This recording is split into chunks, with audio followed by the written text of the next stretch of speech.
શકીએ છે. બહુ ઝડપથી વાંચીએ. થેન્ક યુ જીસસ, ધન્યવાદ. પણ હું તમ સાંભળનારાઓને કહું છું હું કે તમ સાંભળનારાઓને કહું છું કે તમારા વેરીઓ પર પ્રેમ કરો, તમારા વેરીઓ પર પ્રેમ કરો, જેઓ તમારો દ્વેષ કરે છે જેઓ તમારો દ્વેષ કરે છે તેઓનું ભલું કરો, તેઓનું ભલું કરો, જેઓ તમને શ્રાપ દે છે જેઓ તમને શ્રાપ દે છે તેઓને આશીર્વાદ દો, તેઓને આશીર્વાદ દો, જેઓ તમારું અપમાન કરે છે જેઓ તમારું અપમાન કરે છે તેઓને સારું પ્રાર્થના કરો, તેઓને સારું. પ્રાર્થના કરો. પણ જ્યારે માણસનું અપમાન થઈ જાય ત્યારે શું કરે?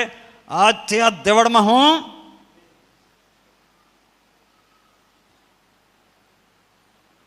આજથી હું તારા ઘરે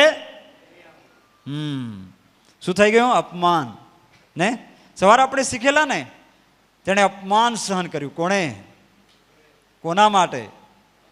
કોના માટે? આપણા માટે. તેણે નિંદા સહન કરી. કોના માટે? તેણે ગાલ પર થપ્પડ ખાધી. કોના માટે? એટલા માટે આ જગ્યા પર લખે છે, જો કોઈ તારું કોઈ અપમાન કરે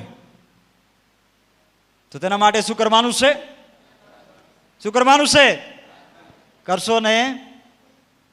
કરશો ને? કેટલા લોકો પ્રાર્થના કરશે જો કોઈ અપમાન કરે તેના માટે? કોઈ તૈયાર નથી. કોઈ તૈયાર